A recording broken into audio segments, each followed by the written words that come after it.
सिद्धेभ्यो ओम नमः। सिद्धेभ्यो ओम नमः।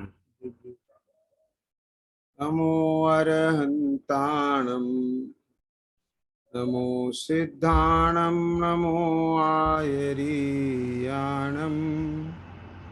नमो उवज्झाययाणं नमो लोये सवसाहूणम्। तीन भुवन में सार पीतिराग विज्ञानता शिव स्वरूप शिवकार नमो त्रियोग समारिके। चड़ाला जी के आधार से अपने स्वाध्याय का क्रम चल रहा है और तीसरी ढाल के 12वें छंद 13वें छंद के आधार से सम्यक दर्शन के 8 अंगों की चर्चा अपन कर रहे हैं। कल चर्चा कर रहे थे धर्मी सो गो वच्छ प्रीतिसम कर जिन धर्म दीपावे। जिन धर्म दीपावे, वास्तव में जैन धर्म का उद्योत करना, इसको प्रभावना अंग माना गया है। कल जैसे कि चर्चा की थी कि दुनिया को ऐसा दिखाना कि जैनी बहुत दानशील होते हैं, जैनी बड़े बड़े संस्थाओं को खोलते हैं,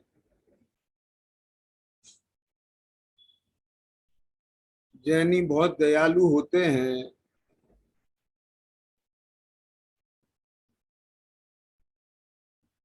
जैनी बहुत त्यागी संयमी होते हैं, इसे दिखाने का काम नहीं है। इसमें खाली दिखाना इसमें शामिल नहीं है। उनके चित्त में भी वो अहिंसा का भाव जगे। धनपाल जी, बात पकड़ में आया है ना? उनके चित्त में अहिंसा का भाव यदि जग गया, आपके जीवन को देख करके उनमें सत्य का भाव जग गया, अचौर्य का भाव जग गया, आप समझ रहे हैं ना? उनमें शील संयम का भाव जग गया, उनमें सम्यक्त्व का भाव जग गया,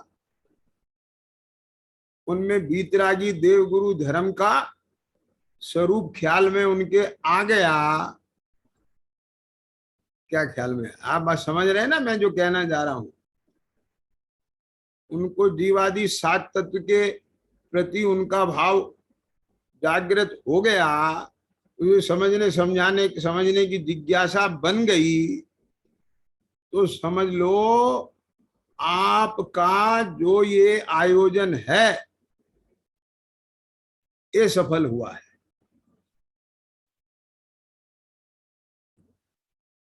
और यदि चित्त में ये जिज्ञासा नहीं जगी, ये भाव नहीं जगा और सबने ताली बजा दी, तो ये आयोजन तो हुआ लेकिन प्रभावना नहीं।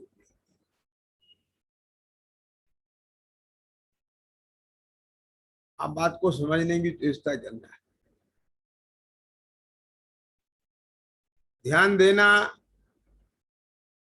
जब मानतुंग स्वामी की वीतरागता को देखा, उनकी निर्भयता को देखा,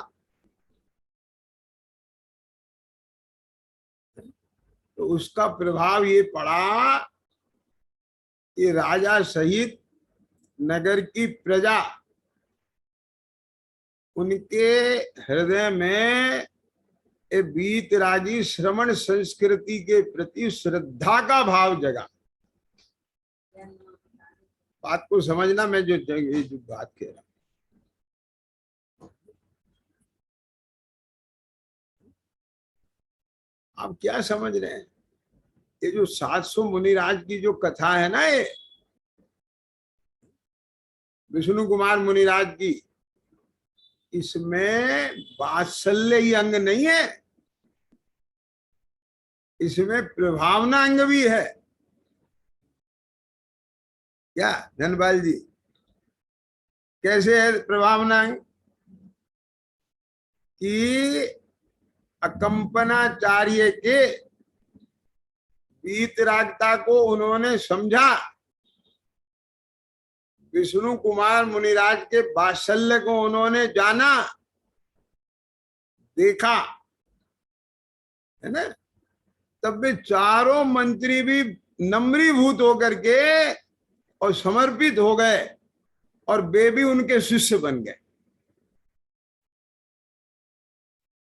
दुनिया को ऐसा लगता है कि विष्णु कुमार मुनिराज ने विक्रीय रिद्धि से एक पांव में सुमेरु पर्वत तक की भूमि नाप ली, दूसरे में मानुष उत्तर तक की माप ली, और सारी पृथ्वी माप ली, और फिर तीसरा पैर कहाँ रखे, बात को समझना जरा।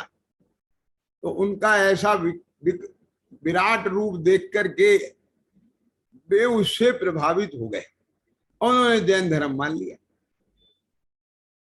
ऐसा नहीं है, ये बात सही है कि आरंभ में, ध्यान से सुनना जरा बात, उनका अभिमान टूटा, उनके अंदर जो मान चल रहा था राज लेने के बाद, और उपद्रव करने की जो क्रूरता थी, दुष्टता थी, वो तो ढीली पड़ी इन सब बातों से। समझना जरा ईशान क्या कह रहे हैं। जैसे लोक में भी कोई ज्यादा बदतमीजी पे आ जाता है ना, तो उसको जो एक चपत लगता है जबरदस्त, और उसका माथा भन्ना आ जाता है, आप समझना। तो उसके अंदर में जो उसकी समग्र चेतना वो कषाय में जुड़ करके, और जो उसका माथा भन्ना आ रहा था, वो ऐसे ही करूंगा, ऐसे ही करूंगा, ऐसे ही करूंगा, मरूंगा मैं तो, ये करूंगा, मारूंगा मैं तो। समझ में आया कि नहीं आया? किसी भी बात पर अड़ा हुआ था। तो जब ये चपत लगा, तो उससे क्या हुआ, उसकी सारी चेतना वहां से हटी और इधर चली गई, तो वो टूटा। अब उसे जो बात कही है, अब उस पे उसकी चेतना लगी, नहीं तो पहले तो उधर दिमाग लगाने कोई तैयार नहीं। अब ख्याल में आया क्या नहीं आया? अब जैसे इंद्रभूति गौतम है, अब उन्होंने मानस स्तंभ को देखा, तो देखते उनका मान गल गया कि माने मैं तो ये समझ रहा हूं कि मेरे से बड़ा कोई है ही नहीं इस दुनिया में। बात समझ गए ना? तो उनने वो वैभव देखा तो ढीले पड़े, और जब भगवान के सामने पहुंचे तो उनके अंदर में जो है वो बॉडी लैंग्वेज से उनको 1 मिनट, अब वो ब्रिलियंट तो आदमी थे ही ना, क्या समझ में आ गया? उनकी पात्रता तो गजब थी, तभी तो गणधर बने वो। आप समझे कि नहीं समझे? तो यही उनकी गजब पात्रता थी कि उन्होंने सेकंडों में उनका रूप देखते ही उन्हें सारा स्वरूप ज्ञान में आ गया। अब आगे समझ में क्या नहीं है? तब वो सम्यक्त का जन्म हुआ, तब वहां से वो जो है उनके अंदर जैन धर्म का वो आया तात्विक रूप से। के जैन जी, मतलब मैं सोचता हूं ऐसी बात है ना, ऐसा कहीं उल्लेख मैंने नहीं पढ़ा है। एक ये तो बात पढ़ी है अतुल जी कि वे मानस स्तंभ देखते ही उनका मान भंग हो गया, होना ही स्वाभाविक है। ख्याल में आया क्या नहीं है? तो ऐसे ही विष्णु कुमार मुनिराज की विक्रिया रिद्धि देख करके, और वो सारे जो लोग थे उनको जो ये नशा चढ़ा हुआ था, मंत्री आदि को और उनके फॉलोअर्स को जो नशा चढ़ा हुआ था, वो नशा तो टूटा। अब वो जब कसाय ढीली पड़ी, नशा ढीला पड़ा, क्या कहा? आज जिनेन कहाँ रह गए?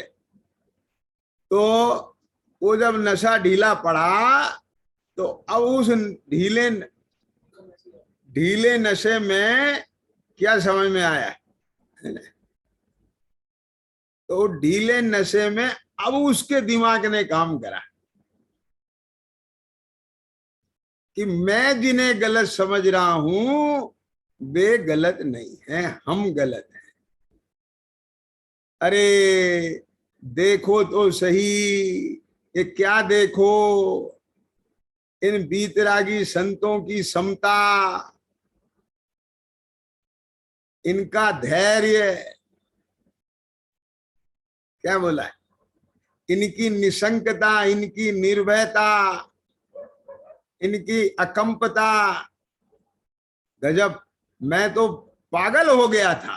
बात समझ में आया कि नहीं? अब समझ रहे ना? अब जैसे वो भील वाला उदाहरण आता है, तो कौन सा, पूर्वा भील का। उनने देखा शिकार, उनने तीर खींचा, तो भीलनी बोलती है नहीं नहीं रुक जाओ, ये तो कोई महापुरुष लगते हैं। क्यों, एक बात मैं पूछता हूं कमलेश, बताओ मुझे कि भीलनी को किसने आके बताया होगा ये महापुरुष है? किसान, समझ में आ रहा है बेटा? तो कहां से पहचानी होगी? उनकी शांत दशा देखकर। ये तो कुछ भी नहीं कह रहे हैं किसी से। इतने तो कॉमन सेंस होती है, हर किसी में होती है। वो कॉमन सेंस से महिलाएं समझ जाती है ना सामने वाले की निगाह कैसी है। बात पकड़ में आया कि नहीं आया? क्यों? तो अब उसको भी पकड़ में आ गया, समझ में आ गया कि महान पुरुष है। लेकिन अगर कोई नशा अंदर में चढ़ा हो, जैसे उसे शिकार का नशा चढ़ा था, तो उसमें कुछ नहीं दिखता। ऐसे मंत्रियों को भी बदला लेने का नशा चढ़ा था। ख्याल में आ गया क्या नहीं? तो अब वो नशा टूटा है विष्णु कुमार मुनिराज से। के जैन जी क्या कहा है ना, आप समझ रहे ना? तो वहां पर केवल विष्णु कुमार मुनिराज के उस भाव को तो लेना वात्सल्य में, और अकंपनाचार्य आदि जो मुनिराज हैं, उन्होंने जो अपने अंदर में धैर्य धारण किया, यशोधर मुनिराज की जो समता है, यशोधर मुनिराज का जो वीतरागता है, जो समदृष्टिता है, वो जाएगी प्रभावना में। क्यों प्रभावना नहीं हुई? श्रेणिक का हृदय नहीं बदला, श्रेणिक महाराज प्रभावित नहीं हुए। आई बात समझ में क्या नहीं आ गई? आया ना, समझ में आया ना? तो इसमें जिन धर्म दीपावे, माने जिन धर्म का उद्योत होवे, आप समझे? अब देखो, ये जो प्रभावना अंग में जो कथा आती है, वो कथा क्या आती है? इसमें वज्र कुमार मुनि को इसमें मुख्यता दी गई है। बात को समझना जरा। लेकिन आप एक कथा पढ़ेंगे ना, तो वहां पर रथ चलवाने के लिए वज्र कुमार मुनिराज नहीं गए थे। क्या क्या? वहां तो विद्याधरों की सेना गई थी। आई बात समझ में कि नहीं आई? चिद्रूप पढ़ा है तुमने? कथा पढ़ी है क्या? तो जो राजा दिवाकर था, विद्याधर, वो वज्र कुमार मुनिराज के दर्शन के लिए आया था। और वज्र कुमार मुनिराज ने उस राजा से ये बात कही कि आपकी श्रद्धा अहिंसा धर्म में है। समझ में आया? और मथुरा नगरी में एक ऐसी स्थिति बन गई है कि वहां की जो रानी उर्मिला है, उनने अंजल का त्याग कर दिया। धनपाल जी, तो ये भी तो एक उपसर्ग है ना धर्मात्मा पे, कि यदि जिन धर्म का रथ पहले चलेगा तो मैं अंजल ग्रहण करूंगी, जब तक नहीं चलेगा मैं नहीं करूंगी। तो एक तो ये उपसर्ग हो गया, और दूसरा कि भाई ये तो उचित बात नहीं है कि ऐसा महान जैन धर्म और उसकी अप्रभावना होए और उसका रथ ना चले। ख्याल में आया कि नहीं आया? और राजा तो वो बुद्ध दासी के मोह में पागल हो गया है। ख्याल में आ रहा है ना?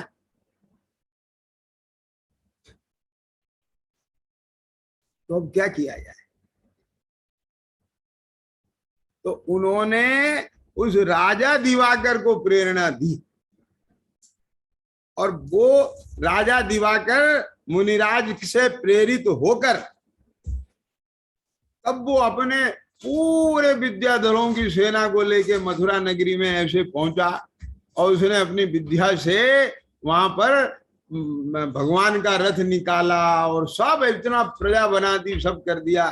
तो वो सब देख करके वो हतप्रभ रह गए। वहां के राजा जनता ये सब क्या है? तो वहां भी उस राजा का नशा टूटा। बात को समझना, वो राजा भी जो है ना, रानी उर्मिला को बहुत चाहता था पहले, वो भी दिन धर्मी था। ये तो बाद में वो एक कन्या पर मोहित हो गया था जो बुद्ध दासी थी, और उसने उसे पटरानी बना दिया था। कथा पढ़ी है क्या नहीं पढ़ी है? ये शैलेंद्र पढ़ी है क्या? धनपाल जी आपने पढ़ी है? नहीं, संक्षेप में बता देता हूं। ये तो पता ही है आप लोगों को, ये वज्र कुमार कौन थे? ये मंत्री का जीव, वो मुनिराज से प्रेरित होकर, और उनने दीक्षा ले ली थी, जो कि अपनी पत्नी के कहने से जंगल में आम लेने गया था। क्यों? क्योंकि उसकी जो पत्नी थी, यानी वज्र कुमार की माँ, वो गर्भ से थी, उसको आम खाने की इच्छा हुई थी, और वो लेने मंत्री जंगल में गया। अब जब जंगल में गया तो वो बिना मौसम के आम कहाँ मिले, लेकिन गया, देखा बहुत बढ़िया आम है तो ले लिया। पर यहाँ आम कैसे आ गया बिना मौसम के? तो देखा मुनिराज बैठे हैं, तो बोले इन्हीं की महिमा होगी। वो वहां बैठ गया भक्ति से, उनका उपदेश सुना, उसे संसार असार भाषित हो गया, उसे आत्मा कल्याण की भावना जग गई। बात समझ रहे ना? उनने दीक्षा ले ली, मुनि हो गए। और जब वज्र कुमार का जन्म हुआ तो वो आके गुस्से में उस बालक को उनके पास पटक के चली गई कि संभालो अपनी औलाद को, तुम्हें अगर साधु ही बनना था तो फिर ये सब क्यों किया? तो तब वहां पर विद्याधर गुजर रहे थे, और उन्होंने वहां मुनिराज के दर्शन किए और बालक को देखा, तब वे उसे अपने साथ ले गए, और वहां पर ये पल बढ़ करके बड़ा विद्याधर बना। कौन? वज्र कुमार। समझ में आ गया क्या? नहीं? और बाद में प्रसंग पाकर वज्र कुमार को भी वैराग हो गए, और वो जो है मुनि हो जाते हैं, और फिर वो उन्हीं आचार्य के पास आके दीक्षित हो जाते हैं। समझ में आ रहा है ना? और ये जो दिवाकर राजा हैं, ये अपने पहले के राग से उनके दर्शन करने के लिए आते हैं, और ये उनको प्रेरित करते हैं। तो इसमें वज्र कुमार को क्यों मुख्य किया गया है? कि उनके द्वारा प्रभावना हुई। ध्यान से सुनना जरा। देखो, ये ना तो विक्रिया रिद्धि को उपयोग में लेकर वेश बदलकर मुनि दीक्षा छेद कर और ऐसा सब जो विष्णु कुमार मुनिराज ने किया, ऐसा मुनि के योग्य नहीं है ये कार्य। हो गया, ख्याल में आ गया ना, कदाचित, वो बात अलग है। लेकिन वहां पर बस इतना भाव लेना कि साधर्मी वात्सल्य का इतना अतिरेक, बात पकड़ में आया ना, ऐसा बस कुछ नहीं देखा कि ये दूर होना चाहिए। बात पकड़ में आ गया क्या नहीं आया? एनी हाउ उतनी बात लेना यहां से। तो ऐसे ही इस प्रभावना में भी कि एनी हाउ दिन धर्म की प्रभावना होना चाहिए, पर ये विकल्प लेना है आपको। मेरा बात पकड़ में आया है कि नहीं आई? और ये विकल्प किसे हुआ था? ये वज्र कुमार मुनिराज को हुआ था। बात समझे ना?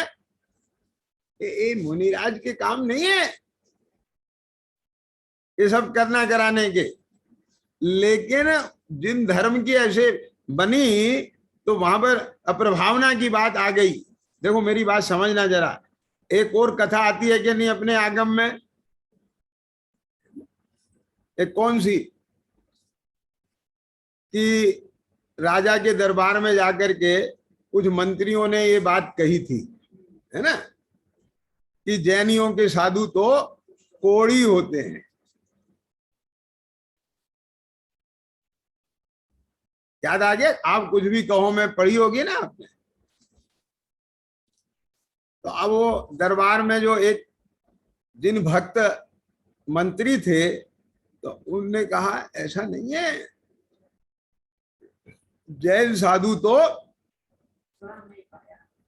वो तो बहुत सुंदर होते हैं, उनका तेज बहुत होता है, दिव्य रूप होता है। बोले नहीं नहीं, मैं देख के आया हूं। समझ गए? तो अब वो जब मंत्री वहां पहुंचे ना, तो उनने वाकई में ही देखा कि मुनिराज के शरीर पर कुष्ठ है, और कल राजा जी जो हैं स्वयं देखने आएंगे। मेरी बात समझ में आ गई ना? वह मैं पूरी कहानी नहीं सुना रहा हूं, उसका मुख्य पॉइंट ले बताना चाहता हूं। तो जब ऐसी स्थिति बनी थी, तब उसमें क्या हुआ था? उस मंत्री ने क्या बात कही थी उनसे, मुनिराज से क्या कहा था? तो उनने ये बात कही थी कि साहब आपसे मेरी अनुनय विनय है, आप ये कोड़ दूर कर लो, नहीं तो जैन धर्म की बहुत है प्रभावना होगी। समझ में आ गया कि नहीं आया? कल राजा आएंगे, वो क्या समझेंगे, और मैंने तो इस बात की शर्त लगाई है, क्यों? और फिर पूरे शरीर का तो कुछ दूर हो गया था, एक अंगुली में रह गया था। अब जब राजा आए, उनने उन मंत्रियों से कहा कि तुम झूठ बोलते हो, चुगली करते हो, देखो ये तो कितने सुंदर हैं। बात समझ में आया कि नहीं आया?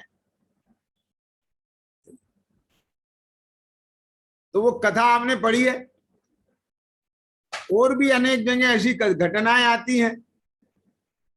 तो वहां पर क्यों नहीं ऐसा विकल्प आया प्रभावना के नाम पर? बात समझ रहे हो कि नहीं समझ रहे हो? कहीं आ गया हो, कहीं नहीं आया। क्या कहा? बोले मैंने कुछ नहीं कहा, मैंने नहीं किया इसमें कुछ, मैं करता तो फिर ये इस उंगली में क्यों बचा था? ये सारा सही हो गया और इसमें बचा लिया। बात समझेंगे नहीं समझेंगे?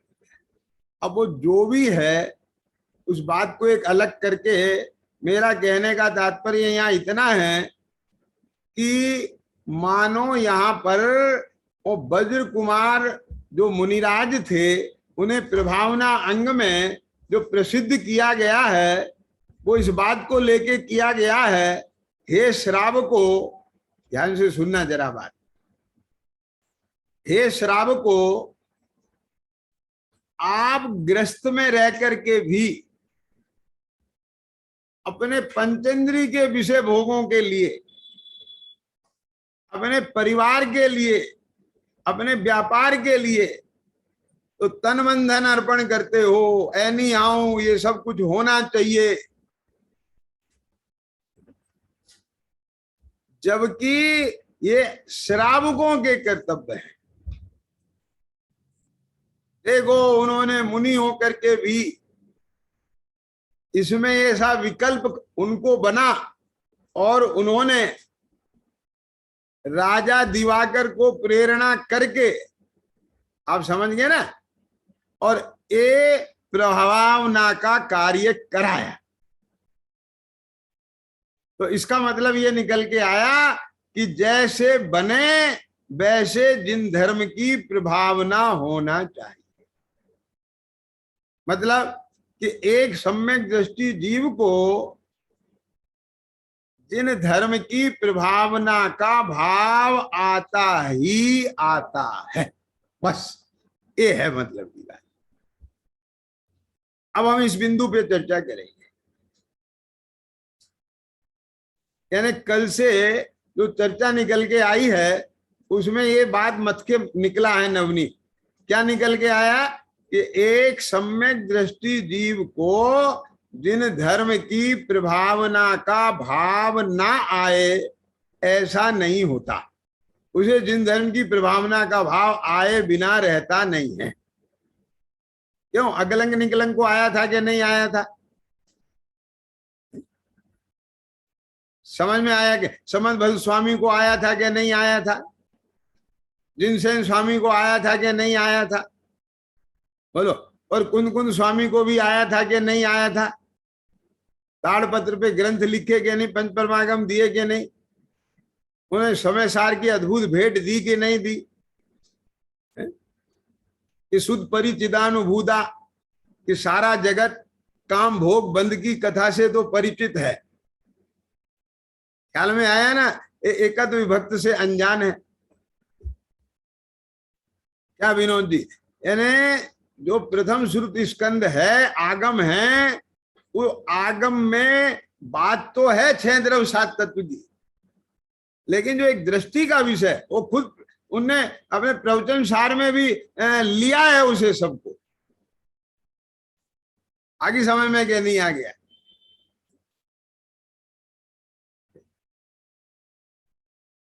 प्रमाण का विषय पूरा का पूरा परोसा के नहीं परोसा है प्रवचन सार में, लेकिन उनको भी विकल्प आया कि नहीं आया इस बात का कि एक ऐसी रचना होना चाहिए कि जिसमें एकत विभक्त आत्मा की बात हो, जिसकी श्रद्धा का नाम सम्यक दर्शन है, जिसके जानने का नाम सम्यक ज्ञान है, और जिसकी लीनता का नाम सम्यक चारित्र है। पर द्रव्यन से भिन्न आप में रुचि सम्यक तो भला है। बाकी तो कारण सो व्यवहारों में जाएगा। जीव जीव तत्व आश्रव बंदर उसमर जानो निर्जर मोक्ष कहें जिन तिनको जो का त्यों श्रद्धा है सोई समगित व्यवहारी, वो उसमें जाएगा। लेकिन इन सबका जानने का फल क्या है? जब तक इसे दृष्टि का विषय नहीं मिलेगा, तो एकद विभक्त आत्मा की ज्ञायक परमात्मा की बात नहीं मिलेगी। ख्याल में आया कि नहीं आया? तब तो ये 9 तत्वों में उलझा रहेगा ना। बात समझे? तो वो जो ये भाव है, अब आपको पिक्चर क्लियर होती जा रही है कि नहीं होती जा रही है? चिद्रूप समझ रहे हो क्या ईशान? क्या कि ये जो विकल्प है, ये कौन सा विकल्प? कि वो ये जीवों के ज्ञान में आना चाहिए। ये जो भाव है, ये जो राग है, ये है वो प्रभावना का विकल्प। देखो मैं आपको एक बात बताता हूं, आप बहुत काम कर रहे हो, क्या समझ में आ गया? वो इतना मीनिंगफुल नहीं है। वो जो आपके भीतर एक टीस है वो मीनिंगफुल है। मेरी बात समझ में आई कि नहीं आई? कई बार ऐसा हो सकता है 30 हो और बाहर में प्रवृत्ति रूप कार्य ना हो, कम हो ज्यादा हो। और कई बार ये हो सकता है एक काम बहुत हो और 30 ना हो। अंतर समझ में आया कि नहीं आया? क्या ये जो आजकल आप देख रहे हैं कि बहुत सारे समाज सेवी बन गए, अतुल जी बन गए कि नहीं बन गए? हम जहां भी सड़कों पर से निकलते हैं बड़े बड़े बोर्ड देखते हैं, उनमें उनके बड़े बड़े फोटो दिखते हैं और उनके नाम के साथ लिखा रहता है समाज सेवी अमुक। बोलो है या नहीं? बात समझ में आई कि नहीं आई? धनपाल जी आपके यहाँ भी है नहीं समाज सेवी ऐसे? तो कौन सी सेवा कर रहे हो समाज की?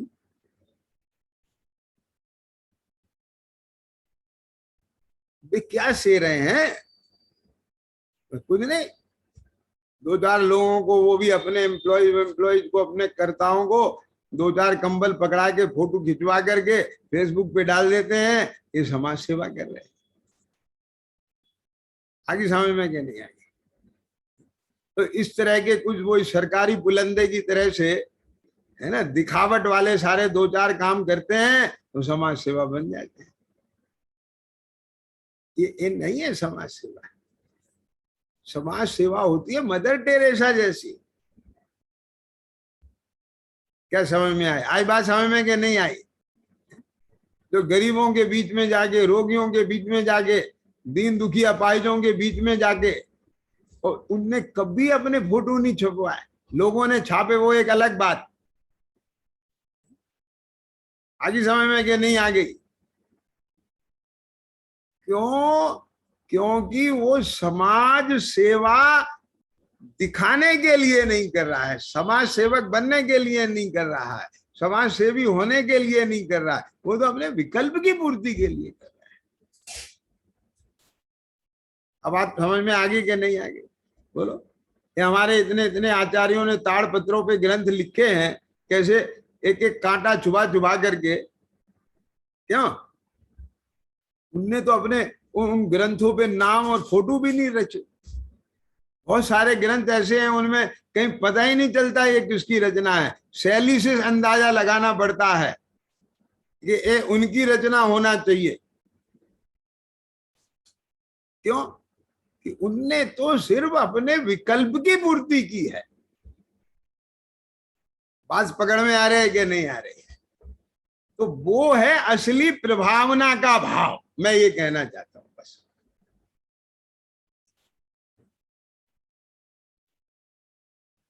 आगे समय में कि नहीं आई? है ना? और ये भाव सम्यक दृष्टि को होता है सहज, स्वाभाविक। एक कैसे? जैसे गाय को अपने बछड़े से प्रीति सहज होती है, ऐसे ही सम्यक दृष्टि को धर्म धर्मात्माओं से प्रीति तो सहज होती है, लेकिन धर्म की प्रभावना का भाव भी सहज होता है। कैसे होता है? कि जैसे गाय को अपने बछड़े से प्रीति सहज होती है। आप प्रभावना में भी प्रीति को बता रहे हैं।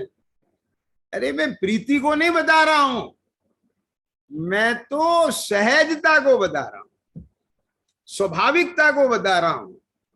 वो लाया नहीं जाता है भाव, प्रभावना का भाव भी लाया नहीं जाता है, वो कृत्रिम नहीं होता है प्रभावना का भाव भी। बात समझ गए? आप आ रहा है कि नहीं आ रही है बात?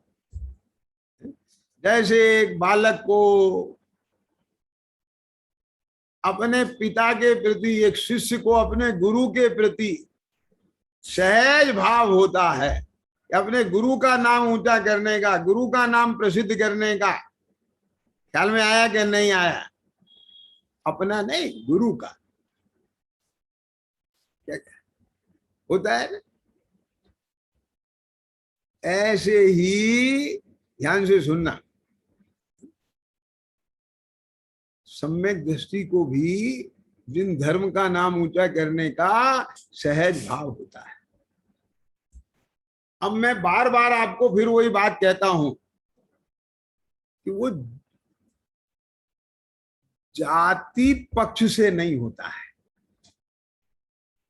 ये मेरा धर्म है, यहां से नहीं होता।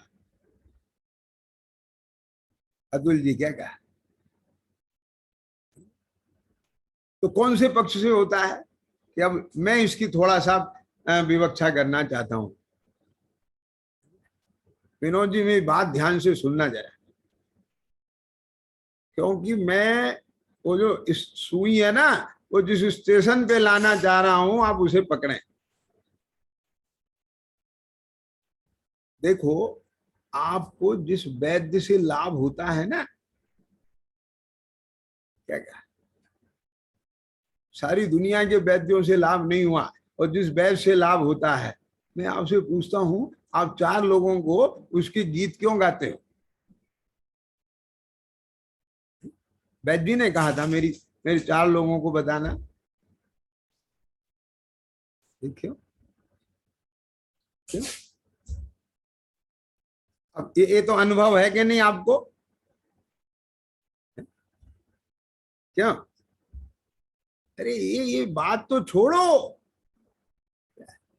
अगर आपको किसी के मैन्युफैक्चरिंग का घी वो बिल्कुल बहुत स्वादिष्ट लगा है, एकदम असली मिल गया है, तो आप अपने 4 रिश्तेदारों को बोलते हैं वहां से मंगाओ। बोलो ऐसा होता है कि नहीं होता है? और आप बताना मुझे कितना कमीशन लेते हो उसकी? नहीं नहीं, लेते तो जरूर होंगे, बिना कमीशन के कौन काम करता है?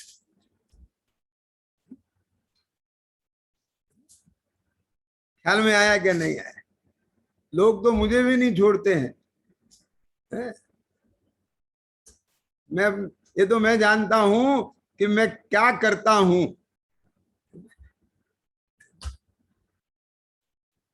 लेकिन लोग मुझे भी नहीं छोड़ते हैं। कहते हैं इनके पास तो हर महीने चेक आता है कहीं से, ऐसे कौन अपना टाइम देता है?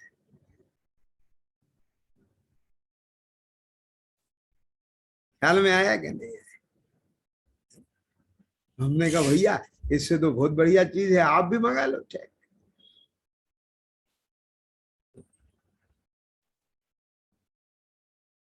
क्यों? मैं तो आपसे पूछ रहा हूं ना, ये जो आप कहते हो कि आप वहां से एक बार दवा लेके तो देखो ना। बोलो के जैन जी, कहते हो कि नहीं कहते हो? आप एक बार इस्तेमाल करके तो देखो ना। मुझे आप एक भी इंसान ऐसा बता दो कि चाहे वो घी का मामला हो, चाहे तेल का हो, दवा का हो, अथवा आम का हो, सेब का हो, अनार का हो, अरे एक चीज आप कहीं से, अब तो छोड़ो इन बातों को, पहले आपको 2 रुपया सस्ती और बढ़िया चीज मिल गई, आपने आके इस्तेमाल करी, बढ़िया निकली, अपने 4 पड़ोसियों को तुरंत बताते थे, हे वहां पे खड़ा हुआ है जल्दी ले आओ बहुत बढ़िया है। क्या है ये? और अब आप देख लो ना आपको कितने रुपए का चेक मिल रहा है इसके लिए, उससे कितना कमीशन दे रहा है वो। उसने आपको कहा है कि मेरी पब्लिसिटी करो, ये तो आपका जी जानता है कि नहीं जानता। उसने कहा नहीं मेरी पब्लिसिटी करो, उनने आपको कोई कमीशन नहीं दिया है, आप कोई एडवर्टाइजमेंट की एजेंसी के आदमी नहीं है, आपका धंधा नहीं है, तो भी आपको अपने जनों से उस बात को कहने का भाव आए बिना नहीं रहता जिससे आपको लाभ हुआ है। अब इसके लिए मुझे कोई बात सिद्ध करने की जरूरत है या आपके अनुभव से सिद्ध है ये बात? मैं फिर से अपने उसी स्टेटमेंट को दोहरा रहा हूं, आपको सहज रूप से बिना किसी के कन्विंस किए, बिना किसी बात के सोचे समझे, बिना किसी प्लानिंग के अपने आप पता भी नहीं चलता, जैसे डकार आ जाती है ना, सोच के नहीं लानी पड़ती है, ऐसे ही जहां आपको कोई ऐसा निमित्त मिलता है तो उसे सहज ही वो बात बताने का भाव आता है। कौन सी बात? कि जिससे आपको लाभ हुआ है और आपको ये भाव आता है कि भाई इसका भी कुछ भला हो जाए। आगे बात समझ में क्या नहीं है? आता है कि नहीं आता है? आता है ना। तो बस ऐसे ही सम्यक दृष्टि धर्मात्माओं को भी ये भाव अंदर से आता है कि जिस तत्व ज्ञान का सेवन करके हम अंदर से बिल्कुल निश्चिंत, निशंक, निर्भय, निर्भर हुए हैं, और जो लाभ हमें अपने जीवन में मिला है बस वो लाभ जन जन को मिले।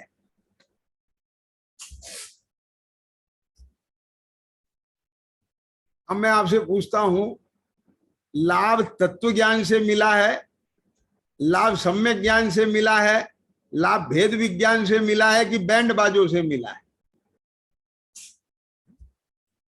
कि हाथी घोड़ों से मिला है, या बड़ी बड़ी बिल्डिंगों को देख के मिला है, या मंदिरों के सोनों को देख के मिला है, स्वर्णकारियों को देख के मिला है? बोलो। मैं उसकी आलोचना नहीं कर रहा हूं कि क्यों। धनपाल जी सुनना जरा ध्यान से।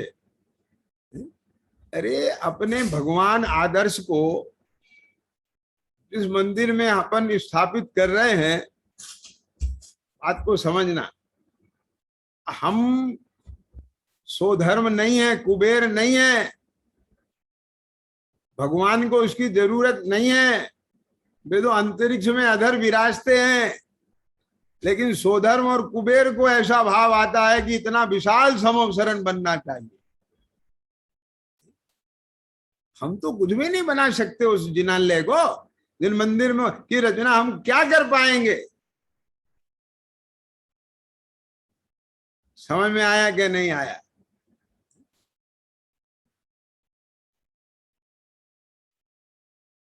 समझ में आया कि नहीं?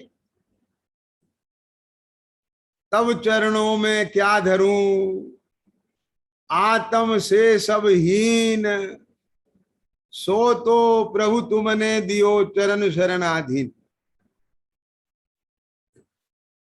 इस तीन लोक में कोई ऐसी विभूति नहीं है कि जो आत्मा से ऊपर हो। तो एक पल्ले में, ध्यान से सुनना, लौकिक में आपको कोई 20 रुपए की वस्तु देता है तो आप प्रतिफल में 20 रुपए का नोट उसे दे देते हो। तो जिसने एक पल्ले में आत्मा दिया है तो आत्मा के बराबर उसे देने के लिए कोई वजन चाहिए कि नहीं चाहिए? लेकिन इस तीन लोक की विभूति का वजन भी इस आत्मा से ढीला है, नीचा है, कुछ नहीं है। तो इसलिए ये बात कही है कि तीन लोक की विभूति देकर के भी आत्मा देने वाले का उपकार नहीं चुकाया जा सकता। क्यों? क्योंकि जिसने आत्मा बता दिया है उसने सब कुछ बता दिया है, और आत्मा को प्राप्त करने के बाद ये बात ज्ञान में आ गई कि तीन लोक का वैभव भी कुछ नहीं है। समझ में आ गई कि नहीं आ गई बात? तो कहने का आशय मेरा ये है कि ये भाव सहज आते हैं, उनकी रथ यात्रा की बहुत ज्यादा विशालता हो, हम क्या प्रभावना कर सकते हैं? देखो स्वधर्म कैसा उत्सव मनाता है, हम जितना मना सकते हैं मनाए। आर्य समझ में कि नहीं आ गई? जितना बाहर में प्रवृत्ति रूप व्यवहार कर सकते हैं करें। लेकिन मैं ये बात कहना चाहता हूं कि इससे जो प्रभावना हो रही है वो असली प्रभावना नहीं है। और इसका मतलब ये नहीं है कि ये नकली है। क्या कहा? ये तो उस असली के साथ होने वाला अपना भाव है। क्या कहा? जब बेटे की शादी होती है तो आप उसे घोड़ा पे बैठा करके नगर में निकालते हो, तो अब वो जो उसमें रुपए बखेरे जाते हैं और गरीबों को दिए जाते हैं, क्या कहा? तो वो असली शादी है क्या? असली शादी तो कोई और है। तो फिर क्या ये नकली शादी है क्या?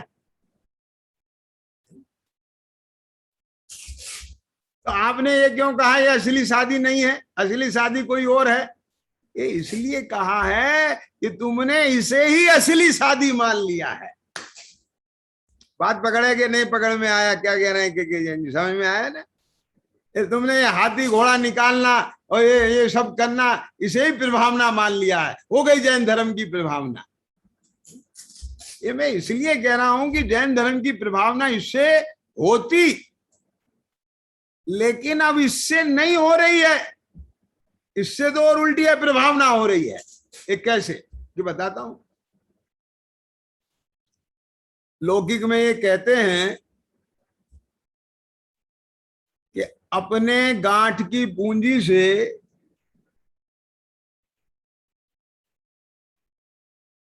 गधे पे भी चलेगा तो बढ़िया,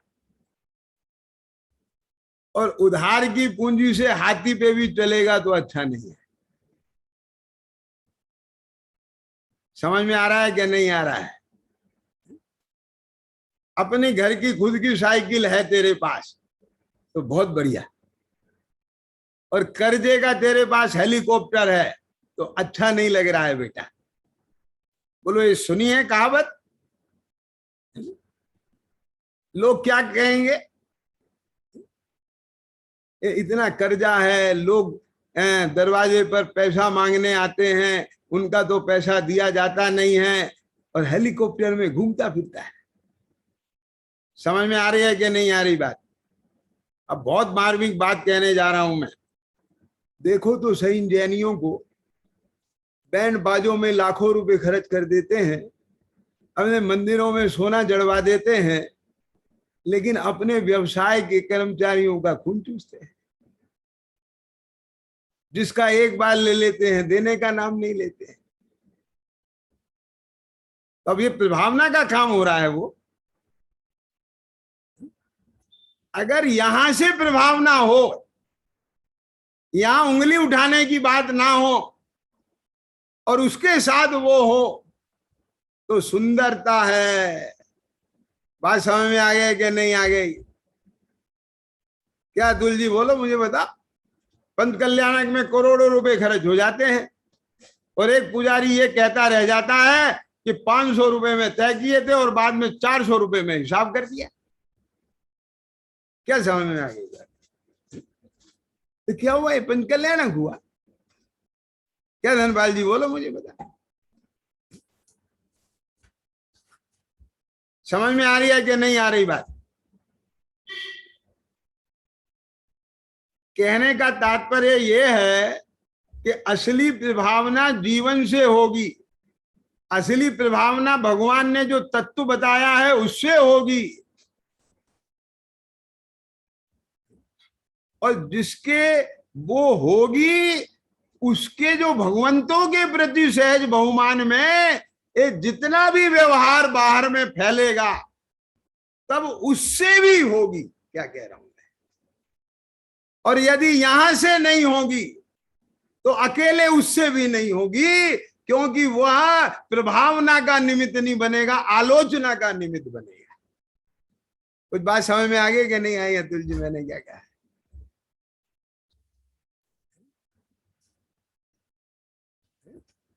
क्या कह रहे हैं? आप समझे कि नहीं समझ में आई बात? कहने का तात्पर्य यह है कि सम्यक दृष्टि जीव, जिसकी दृष्टि सम हो गई है, जीव मात्र के प्रति जो भी भेद उसे दिखाई देता है बाहर में, वो सब ओदैहिक भावों का भेद है। ख्याल में आया? भेद कहाँ है? पारणामिक भाव में भेद नहीं है। क्यों विनोद जी, कहा? क्या बात, दिख नहीं रहे हो मुझे? क्या कहा?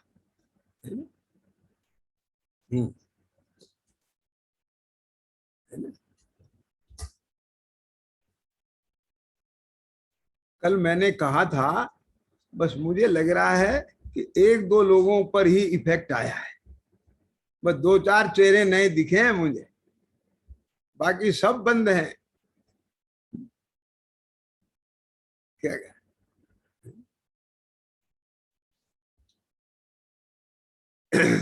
समझ में आई बात? क्या कह रहा था? अब देखो, ये इतना है बात, ये उपयोग से हट गई, इधर आ गया ना ध्यान। तो इस प्रकार से यहां पर जो सम्यक दृष्टि जीव है, जो सम्यक दृष्टि जीव के जीवादि 7 तत्व, उनका पूरा का पूरा समीचीन निर्णय है, विपरीत अभिनिवेश रही श्रद्धान है, 6 द्रव्यों का उसे बराबर विवेक है, भेद विज्ञान है, जो 9 तत्वों में भी अपने एक शुद्ध तत्व को पकड़ लेता है, इतनी पैनी छैनी उसकी बुद्धि है। समझ में आ गया क्या नहीं आया? जिसकी श्रद्धा में ये शुभ विकल्प भी है, तो उसकी श्रद्धा में ये चक्रवर्ती की संपदा और इंद्र के भोग ये कैसे उपादेय हो सकते हैं? बात समझेंगे नहीं समझे? ये जो अनंतानुबंधी लोभ है ना अतुल जी,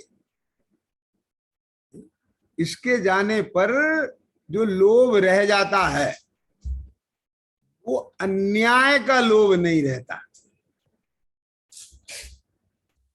आई समझ में? जो अन्याय का लोभ है वो अनंतानुबंधी लोभ है। आया समझ में कि नहीं आया? और जब अन्याय का लोभ नहीं रहेगा तो फिर कौन क्रिटिसाइज करेगा? किसान। समझ में आया कि नहीं आया? फिर तो सामने वाला यही कहेगा कि भाई साहब ऐसा आदमी नहीं देखा, ये इंसान नहीं है, देवता है। बस ये सारी दुनिया के सामने ये बात आए कि ये जैनी तो देवता होते हैं। ख्याल में आया क्या नहीं? तो देवता कैसे बने हैं? अरे ये धर्म बहुत अच्छा है, ये सब जीव मात्र में है, भगवान देखता है, आत्मा देखता है। ये जो भाव जगे किसी के भी भीतर में, ख्याल में आ गया क्या नहीं आया? देखो तो सही, हम तो भूल ही गए थे, हमें तो पता ही नहीं था कि वस्तु हमारी वहां है, लेकिन इन्होंने ध्यान करके दिया है। अरे गजब बात समझ में आया क्या नहीं? कितना प्रभाव पड़ेगा जीवन भर उस पर। तो मेरा कहने का आशय ये है, अपने जीवन से, धर्मात्माओं के जीवन से जो दूसरे लोग प्रभावित होते हैं उसका नाम प्रभावना है। और अब आप मेरी दूसरी बात सुनिएगा। प्रभावित तो सारे लोग होते हैं अतुल जी, किस बात से? कि सेठ जी ने अपने लड़के की शादी 1 करोड़ की और उसमें लोग गए, उसका तामझाम देखा और सब वहां से फोटो खींच के लाए, प्रभावित होके आए कि हम भी अपने बेटों की ऐसी शादी करेंगे। हुई ना बहुत प्रभावना, हुई कि नहीं हुई? कि हमने इतने लोगों को प्रभावित किया। ये नहीं है प्रभावना। शैलेंद्र समझ में आया कि नहीं आया? कि अमुक जगह का कोटा का पंच कल्याणक देखने आए सारे समाज के लोग, उनने देखा एक कोटा के पंच कल्याणक बहुत गजब हुए, 5 करोड़ रुपया खर्च किया इन्होंने, ऐसा भोजन बनाया देसी घी का। इनने तो 20 आइटम बनवाए हैं, हम अपने यहाँ 25 बनवाएंगे। इसका नाम नहीं है प्रभाव।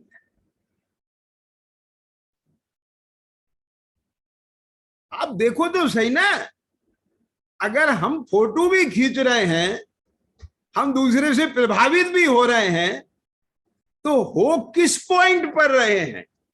This is the point. क्या बोला? आगे समझ में क्या नहीं आ गई?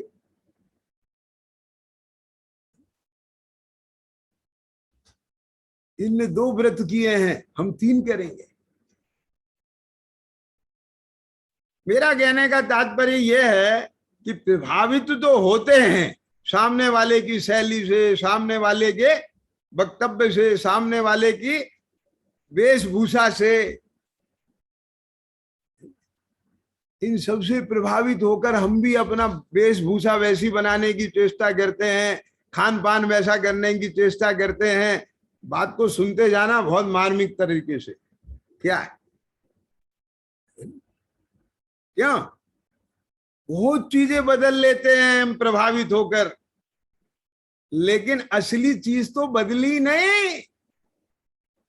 कि वो असली चीज क्या थी?